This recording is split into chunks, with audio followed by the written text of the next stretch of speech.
What's up, guys? Rick here with your DFS preview for this week's Waste Management Phoenix Open. And quick programming note, I'll be in Phoenix this week, basically all week. CBS Sports is sending us down there. They have built this massive stage for us to create content from all week long. I believe it is going to be positioned right on kind of the back of the driving range, and you should kind of be able to walk near it from what I understand. So come over, say hello. I'm sure I'll be walking the grounds and I'll be out there every single day. So very much looking forward to it. But because I'm going, it's going to change the schedule just a little bit. I tried to keep it as normal as possible for this week. So obviously Monday, what you're watching right now is the DFS preview.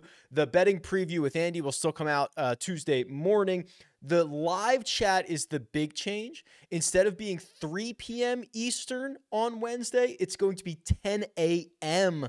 Eastern on Wednesday. That's so I can do the live chat and then go to the golf course and do my responsibilities. So if you have questions, comments, or concerns about this week, go over to the room right now. That live chat room already exists, and you can start dropping your questions in right now so that I can answer them on Wednesday morning. Additionally, for those of you who know, I also run RunGood Props, the YouTube channel and the website, and normally I would do a prop show Wednesday morning. What we're going to do, we're just going to combine it all into one. So the live chat this week is probably going to be a little bit longer, which will be great. And there'll be a 10-minute segment or so going through the props for the week. So just lumping them all together into one show, and we'll knock them both out that way. The Jock Market Power Hour, still 8:15 p.m. Eastern time on Wednesday night. No changes there, but the live chat being Wednesday morning is the big one. Okay. Without further ado, let's go and talk about TPC Scottsdale. This is the course key stats tool at RickRunGood.com. It's my website. It's everything you see is going to be from there. So what do we know about TPC Scottsdale? Well, I think this is a fairly stout test. You know, this is a golf course, especially since the redesign a couple of years ago, that got significantly more difficult. And I think it's a true test of your all-around game. If you look at this regression model, which all it does is very simply but very powerfully look at the results for the last handful of years and the types of golfers that had the better results the last handful of years, compares every single stat to one another, and it starts to build the types of golfers that have success at every single golf course. Very, very simple, very, very powerful. And what you'll note, and this is pretty rare, is that there are 3 different top 15 stats. Actually, there's 4 different top 15 stats. Strokes gained off the tee ranks 14th, which means there's only 13 other courses on the PGA Tour where strokes gained off the tee is more important. Strokes gained approach is 11th. That means that there are only 10 other courses in which strokes gained approach is more important. Around the green, 15th, which means there's only 14 other courses in which strokes gained around the green is more important. And then driving distance is 15th. Again, same thing, only 14 other courses in which driving distance is more important. You put those together, no surprise that you see strokes gained tee to green rank very highly, because that's off the tee, it's approach, it's around the green. So it makes sense that also ranks very, very highly. Really, strokes gained putting is the only one that I don't want to say doesn't matter, but is not as strongly correlated to success as these other 3 or 4 big statistics are. And that's rare. It's rare that you get a golf course where there are, 3 of the 4 major strokes gained categories are top 15. I don't even know if there is another example of that, to be quite honest with you. And then you look over here on the left-hand side, which is the less common stats, right? The stats that are at least a little bit wonkier, or, might not really shouldn't be as part of the big correlation. But what do you see here? Approaches from over 275 yards, approaches from 150 to 175, approaches from 50 to 125, approaches from 75 to 100. It's like basically every bucket, right? So where I'm going with this is I believe TPC Scottsdale creates a situation in which the best golfers from tee to green are going to shine. They're going to get to the top of the board. Whether or not it's because they play well from tee to green this specific week, that's a different conversation, right? And the guys who end up playing well and the guy who ends up winning is probably going to putt pretty well this week. But that is not the type of golfer that generally has success. So now that we have kind of a baseline for what we can expect around TPC Scottsdale from tee to green, let's see how that actually fits the players who are in the field this week. So the way we do that is we take the last 36 rounds or whatever number of rounds that you want and take the stats from those rounds and apply it to these stats that are important, and we pump out an adjusted fit. So really no surprise, Rory McIlroy is number one, right? Rory on most courses is going to have a really good adjusted fit, but when you are asking someone to be really stout from tee to green, that's where he's going to shine. He gets a little bit of a knock on his driving accuracy, just because accuracy not nearly as important this week, but still the top dog in terms of adjusted fit. Maybe a little bit of a surprise, Tommy Fleetwood is next, right? So Tommy Fleetwood is going to get a big bump around the greens. He's going to get a decent bump on his approach play and off the tee. So the only thing that he loses on is driving distance, but that's still enough to give him a pretty decent adjusted fit. Tony Finau, Tom Kim, Colin Morikawa are 3, 4, and 5.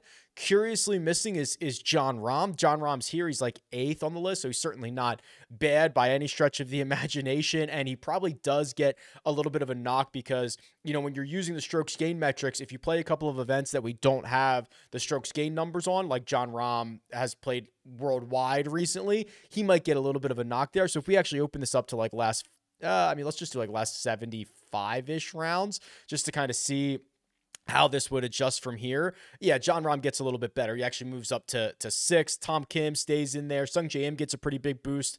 Rory drops to number 2. Finau goes to number 1. Sung Jae is now in the mix. So yeah, these are your top end tee to green players, right? Makes sense. Notably, Tommy Fleetwood fell off, going from 36 rounds to 74 rounds, but the rest of these guys are pretty much staples no matter what time frame that you want to put it in. So it's gonna be a battle of the big boys, and it's gonna be kind of a little bit of game theory when you have, 23 of the top 24 eligible golfers playing in this event, and you have a strength of field that is going to rival a major championship or a WGC. Like that's what we have this week, and one of the big boys is going to win. And when you have that, like, somebody's going to be priced $8,900 that shouldn't be, right? And somebody's going to be priced $9,100 that shouldn't be, right? So there are a lot of game theory situations that we're going to put into play this week, and it's probably just time we look at the cheat sheet and see what that pricing is. The cheat sheet, and holy crap, look at this field.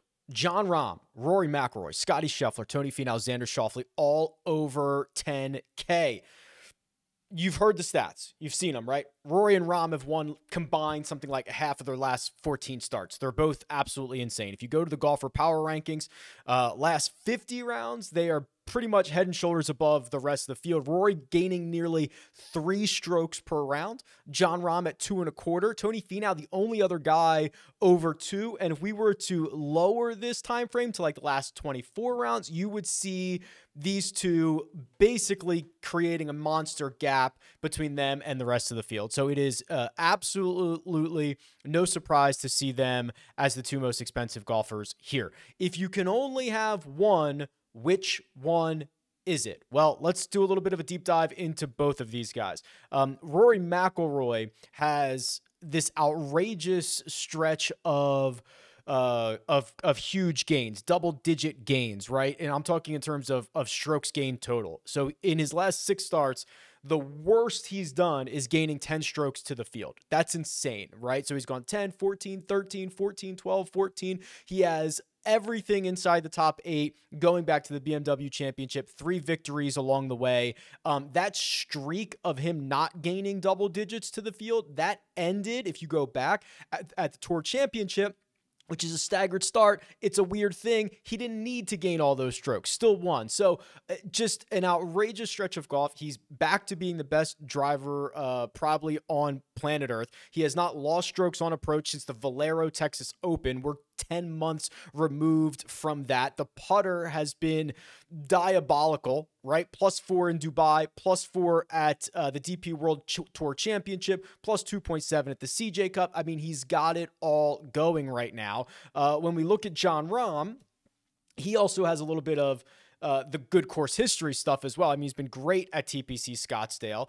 The only things that you could say, and I mean this very, very kindly, Jon Rahm has been slightly, just slightly more inconsistent than Rory McIlroy. It's crazy, right? Because he won the Amex, he won the Tournament of Champions, he won the DP World Tour in Dubai, he won in Spain, he finished 7th at the Farmers. I get it. But look at the metrics. If you're watching on YouTube, you're seeing the same thing.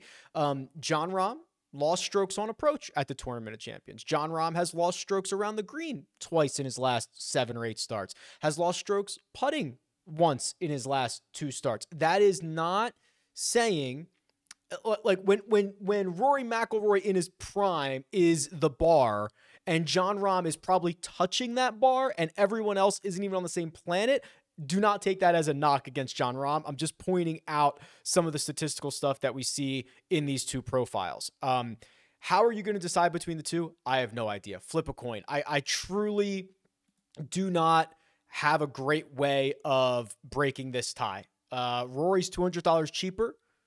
Rahm has the good course history. Play your man, right? Go play your man and get the guy that you want at the top. Really interested to see what happens with Scottie Scheffler. Finau at 10-1 should be pretty popular. Had a runner-up finish here in 2020, lost in a playoff to Webb Simpson. He's been playing great. He's that third man. Look at what Scottie's done. Just very quietly. Now, this is his first of 4 title defenses this year. Think about that. His first of 4. Has been disappointing specifically with the putter. Has lost strokes putting in 4 of his last 5 in, 5 of 7. It hasn't been good. Still all the great results. Runner-up at the Hero, T7 at the Tournament of Champions, T11 at the American Express. Scottie seems pretty poised to contend this week. And if we want great players from tee to green with high upside in strong fields, hard to get better than Scottie Scheffler. So tee to green in the last 50 rounds, Rory McIlroy number 1, big gap to Scottie Scheffler. Scottie Scheffler number 2, everybody else behind.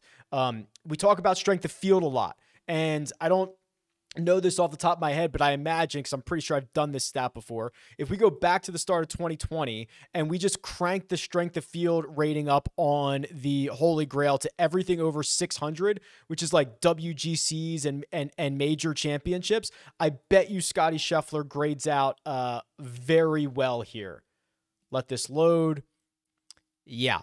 He does. Him and Jon Rahm both have exactly 130 rounds, believe it or not. Rahm at 1.8 strokes gained per round. Scottie Scheffler number 2, tied with Rory McIlroy at 1.43. So I'm hoping we get a situation in which everybody's going to play one of Rahm or Rory. If they don't, maybe they go for Finau.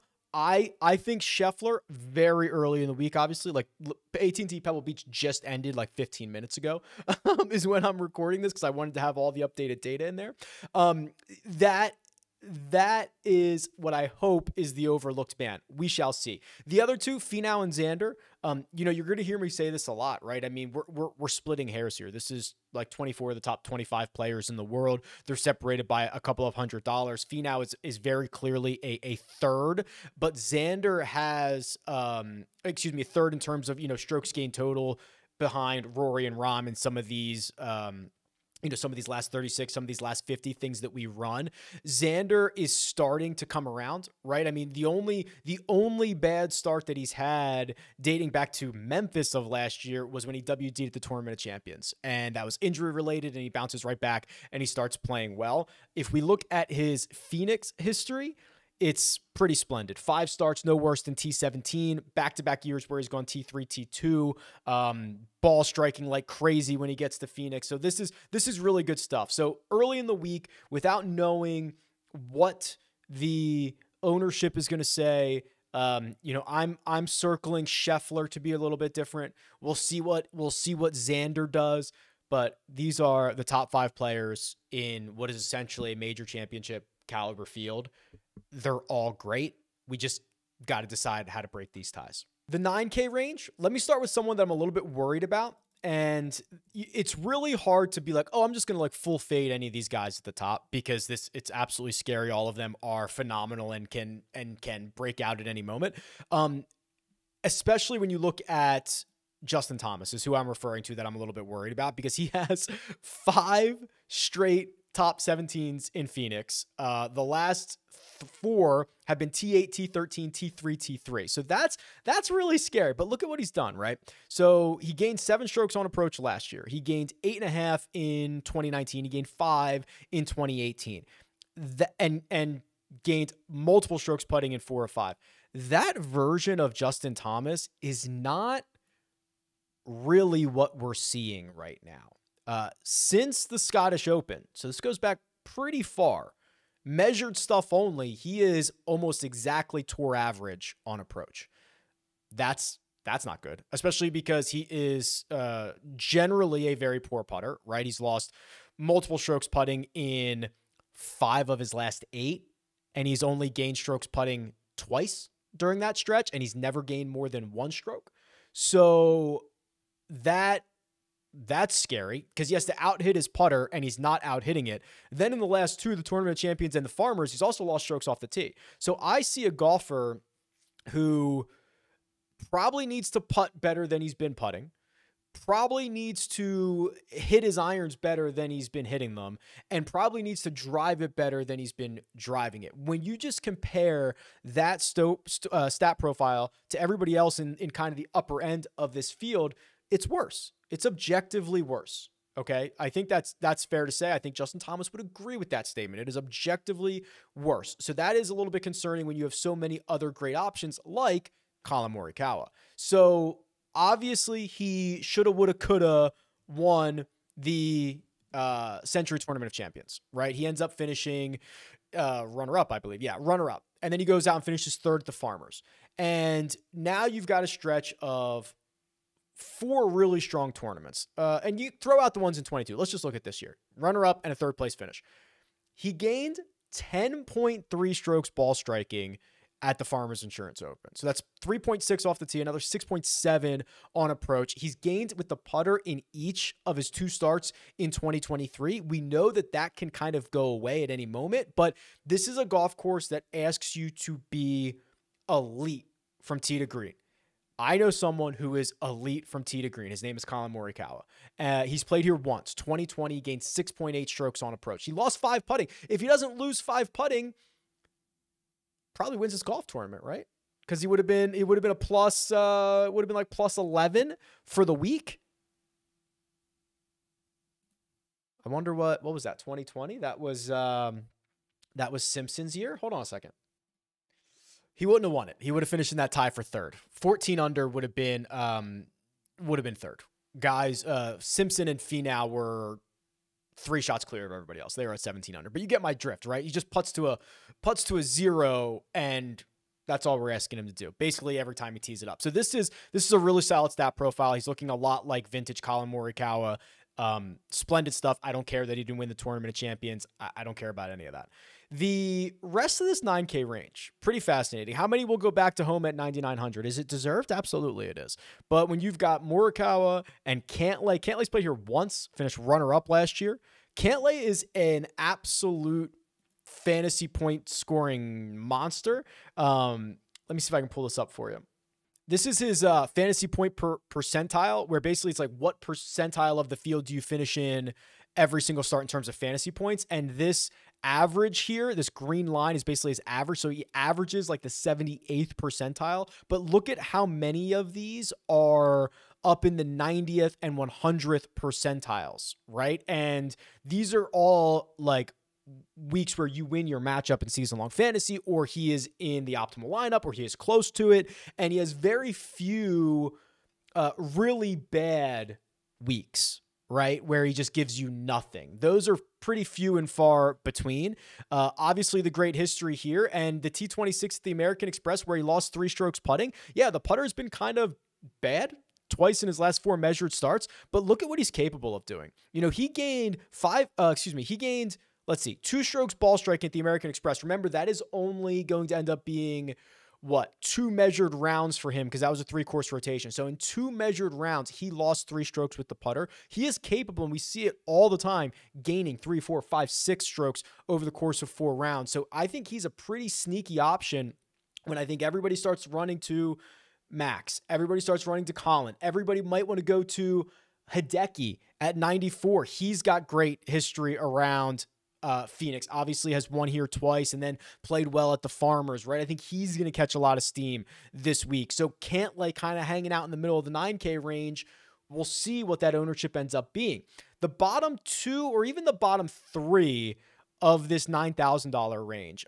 Matt Fitzpatrick, $9,000, coming off of a missed cut where he told us that he re-injured his neck. Let's wait and see. Let's see if he was seemingly quite honest about that injury last week and that he wasn't 100%. He said he was playing Pebble as a warm-up. We'll see what he says this week.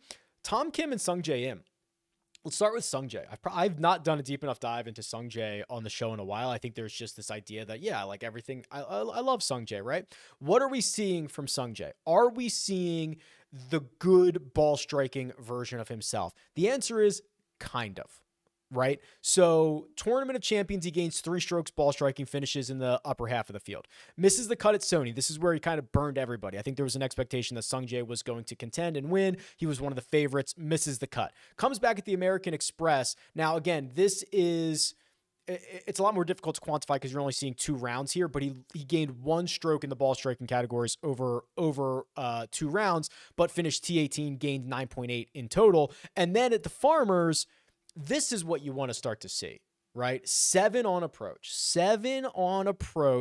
in 3 rounds, only the rounds played at the South course, right? This does not include the North course. So you've got 7 strokes on approach coming from Sung Jae, T4. He's been throughout this entire stretch, even where he's been a little bit inconsistent with the ball striking, he's been putting it well. This is a pretty prime spot to ask him to go out and separate himself from the rest of the field, considering that's usually how he does it, is from tee to green. Actually, let me also pull up, I'm going to look at Sung Jae's waste management history while we're here. Yeah, it's great. T17. So he didn't play it last year. T17 in 2021, T34 in 2020, T7 in 2019. Great. Awesome stuff. In 1 year, he lost in 1 category. He lost on approach in 2021. Every other of the 4 major categories for each other year, including 2021, he gained. Tom Kim is pretty interesting, right? This is, Tom Kim he's going to make his debut. Hasn't played this event, right? The meteoric rise that we have gotten from Tom Kim. A couple of really, really good things to see. The 2 times that he has been horrible with the putter, he has bounced back very, very quickly. He lost 6 at the BMW Championship. The next time we saw him tee it up was the President's Cup. We know he was great there. And then the next time we saw him play a measured stroke play event, he won, gained 6 strokes putting. Sony Open, he loses 6.7, misses the cut, burns everybody. And the following week, which is even more telling, goes out and gains 1.6 with the putter. That is a short memory for a young guy who can get back on track very, very quickly. What he's never been off track with is his approach play. Since he kind of came onto the scene, call it Scottish Open when he finishes 3rd, right? So he plays the US Open, he finishes T23. The Scottish Open is a month later, and then he basically goes on this run where he just plays on the PGA Tour basically exclusively, and now he has his card. Now he's a top 15 player in the world. Since then, the Scottish Open, I think it's 15 starts. He has never lost strokes on approach. He has lost strokes off the tee once. He's gained strokes around the green in 5 straight, and we know the putter is the most volatile part of his game, but it's usually good, or it's good much more often than it is bad. I'm fascinated to see what Tom Kim can do this week. The skill set, yes, he lacks the distance, which is something you're going to hear all the time, but the fact that he is still separating himself in all these other categories is really, really solid. $9,000, $9,100 is just screaming at me for Tom Kim. Okay, there's going to be a lot of love already for a couple of these guys in the 8K range. You're already seeing Cam Young love. You're already seeing Sam Burns love. It's not that it's not warranted. Cam Young goes over to the Saudi International, finishes runner-up to Abraham Answer. I guess I got to put the event name in there. So I'll load that in, but you can see here's his strokes gain metrics and here's his runner-up finish. And he's been playing well, right? 3rd at the Hero, T13 at the Tournament of Champions. The American Express is always a little bit wonky. Finishes T26 there. So he's getting back on track. The guy that maybe I'm more interested in, or just interested in general, is Sam Burns. You know, we were starting to see glimpses. I really wanted him to play Torrey. I thought he was going to be great at Torrey, right? We saw the T11 at the American Express, and he finishes with, 2 strokes ball striking over 2 rounds, and he gains across the board there. And I was really excited to see Sam Burns play Torrey. I thought it fit his game really, really well, and it never happened. So now, what about Scottsdale? Well, tee to green play has not been as strong for Sam. He's not in this run right here. He's not in this API to US Open run in 2022. He's just not. And what we're banking on here is a lot of what kind of like the arguments were for Hideki at Torrey or Homa at Torrey, where you're just like, hey, here's your last 100 rounds. I'm banking on your upside. And we've seen Sam Burns contend at Riviera in a big time event. We've seen him obviously capture a couple of victories. I thought he was much better at the President's Cup than his record ended up showing. I think he's definitely gonna get an outright bet from me, but we'll have to see how popular he is. But I do like the way that sets up. Let me point something out on Tyrrell Hatton here. Tyrrell Hatton, if you go to the power rankings and you go to the strokes gain distribution and you just look at the rate in which these guys gain strokes to the field, Tyrrell Hatton is gaining strokes to the field in 82% of his last 50 rounds. 82%. It is third best in this field behind Rory McIlroy and Tony Finau.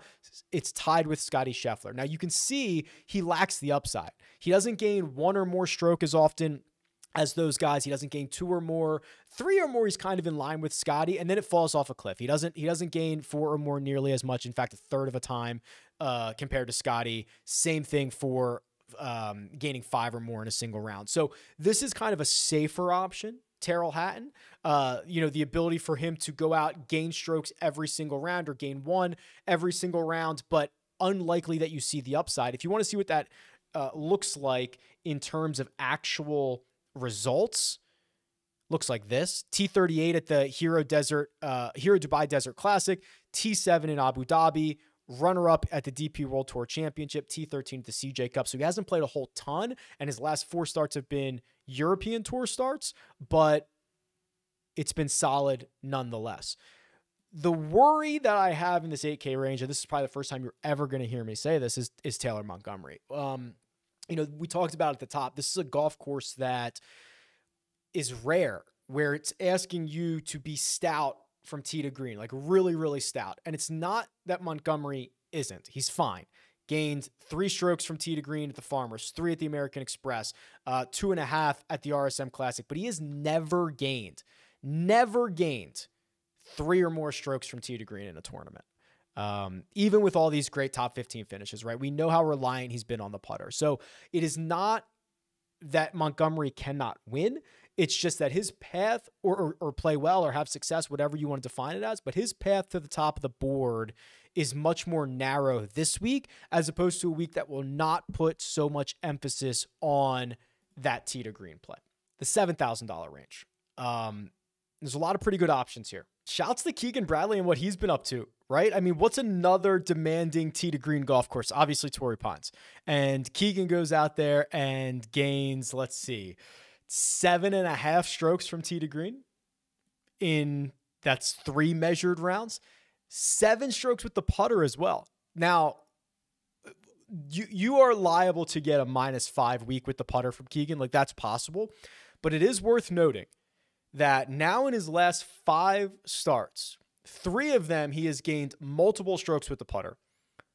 2 of them have been 6 or more strokes with the putter, and none of those include his win at the Zozo, because that's an unmeasured event, which you probably assume that he putted it pretty well. So we might be seeing Keegan turn the corner, getting himself out of Team No Putt and turning himself into a little bit of a more well-rounded player with already some of the better tee to green play, some of the better ball striking coming back, just kind of being a little bit more of a complete player. The other one that stands out before I start doing like the deep data dive is Lucas Herbert. So remember, golf is played all over the globe. And Lucas Herbert's 2023 has gotten off to a really, really good start. So he finished third at the Hero Dubai Desert Classic, third at the Saudi International, T10 at the Australian Open. Those are his last 3 starts. That's gaining 8, 11, and 13 strokes to the field. The only one that we have the breakdown of the strokes gained for was the Hero Dubai Desert Classic, where he gained across the board. He is already one of the best putters on the planet. He has been driving it adequately. He hasn't gained a ton, but he's basically gained strokes off the tee in 9 out of 10. And the volatile part of his game is the second shot. He could lose you 3, he could gain you 6. Now that's a little bit worrisome, but when you get to this portion of the board, the low 7,000s, the guys that are around him, and you say, okay, well, has he been playing well? And, you know, all this other stuff. That's about as good as it's going to get for somebody at $7,200 in a field like this. So playing really, really well all over the globe right now. Let me start just like taking this $7,000 range and breaking it out tee to green, right? Last 36 rounds, best player in the field from tee to green. It's actually a tie. Jason Day, Siwoo Kim, 1.26 apiece. Corey Connors is in here as well, and Kurt Kitayama. Those are the only 4 golfers over 1 stroke per round in terms of tee to green play. Another guy that gives me a little bit of worry is Russell Henley. You know, Russell Henley has to out-hit his putter. Is essentially the way that I would describe it. So he has to be an elite tee to green player because he is capable of losing and has lost 3, 4, 5 strokes basically every start in recent memory. Now, the one we don't have, he probably putted well. That was his win at Mayakoba. But since then, you know, it's not been great off the tee. A small positive. He's been okay on approach, but the putter is just a really big detriment for him, and whatever he does with the putter, he's going to have to offset and then some in the ball striking categories, and now he's doing it against the best players in the world. That seems like a pretty big ask, or just, as I always like to say, kind of a narrowed path to the top of the board for him.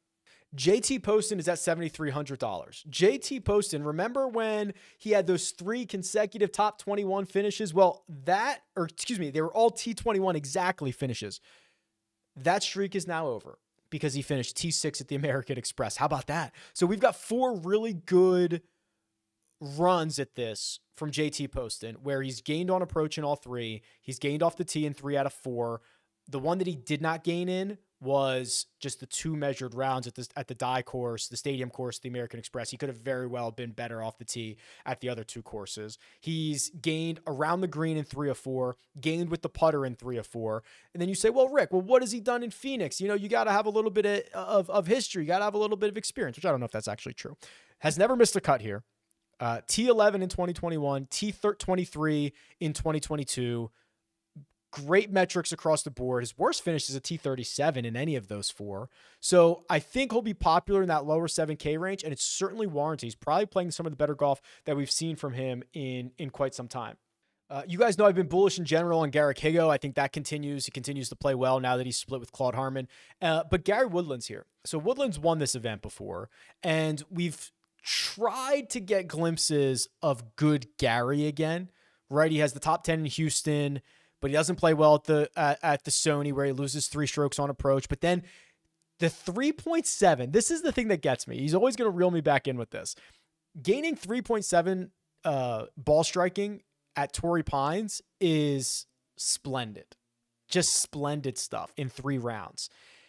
He lost 5.5 with the putter and another 3.8 around the green.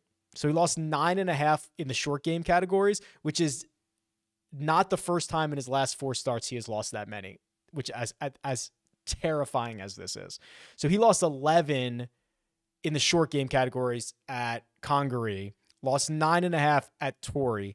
I will say, difficulty-wise, I'm not sure you could lose that many around the green at TPC Scottsdale. I suppose it's possible, but I'm a sucker for the 3.7 that he gained in the ball striking categories at Torrey Pines. I am. I must admit it. And I think kind of the harder things get, I think that's generally better for him. You know, look at his best finishes as of late.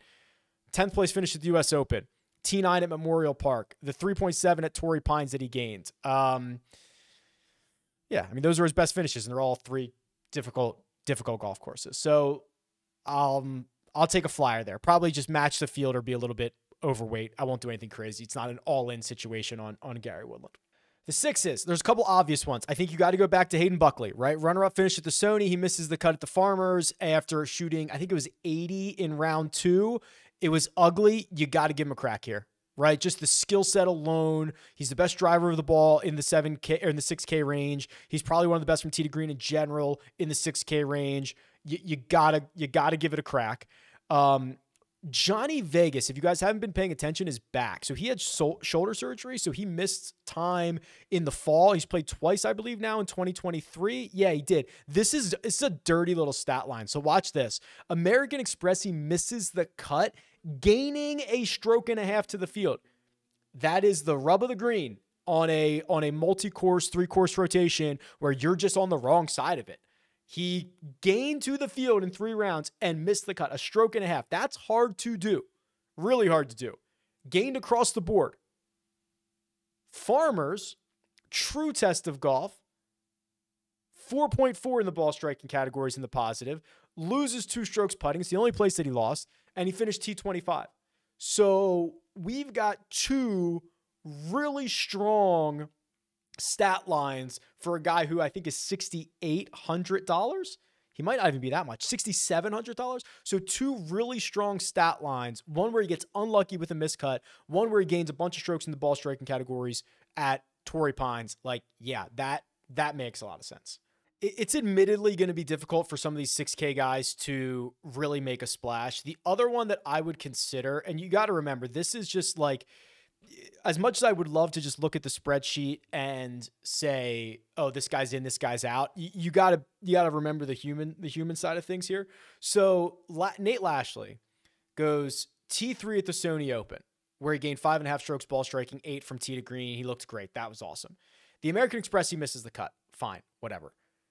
Pebble Beach, he had to withdraw to go play this event, right? So that's or I guess he technically knew he was going to miss the cut, but he withdrew on, what would that have been? Like Saturday night or Sunday morning, knowing that he wasn't going to be able to finish until Monday, going to play this event. So like that WD, it's always going to kind of look a lot worse. It still was probably trending towards a miscut. He lost a stroke to the field in whatever 2.5 rounds that he played. So it wasn't great. He was fine off the tee, but this is not that bad, I guess. And the other thing that has me at least worth a flyer is his history in Phoenix is pretty good. Missed the cut last year, but T17 in 2021, T3 in 2020. It's high risk, high reward, right? He's going to be volatile. He might just miss the cut. He might finish T7, whatever. I don't know. But that stat profile, I think, is indicative of a guy who could actually pop off, and he's going to one of the best places for him to pop off is probably the way I'll say it. Custom model. Let's run a model. So this is the Rick Run Good custom model. Let's do, oh boy, I want to heavily weigh tee to green here. Let's do strokes gained off the tee last 24 for 20. Strokes gained approach last 36. Go back a little bit further for 20. Strokes gained around the green, let's say 50 for 15. And then strokes gained putting lasts 24, more recent, at 10. Okay? So we've kind of made our own little strokes gained total. So now I've got 35 left.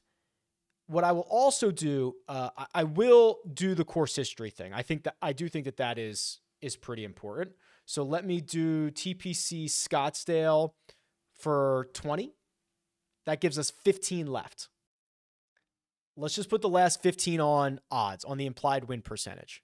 This is a pretty standard stock, like go, give me your big boys model. Yeah, and look who's number 1 and 2.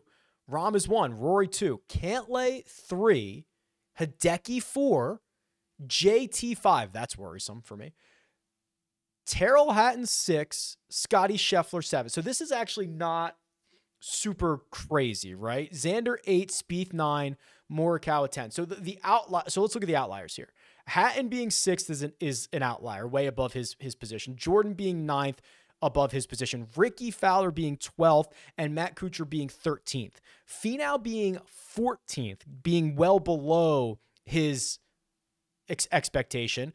Frankie Molinari being 16th, that's way above. But yeah, I mean, this is the big boys. We're gonna play the big boys. Is there anybody else that's Keegan at 77 being 20th? That's pretty darn good. Is there anybody else expensive down here? Actually, Tom Kim does not grade out very well for me in the model that I just ran. But yeah, Taylor Montgomery 59th. Yeah, that's tough. Okay, I'm gonna remember to save this one. So I'll save this because I do want to revisit it on Wednesday, and I don't want to forget about it. So I'll save that and come back to it. Okay, go sign up for RickRunGood.com. There's never been a better time. Giant database for fantasy and betting. All the data you could possibly imagine from 6 different tours, including strokes gained from the European Tour. I will see you in Phoenix. Best of luck this week, and I'll talk to you soon.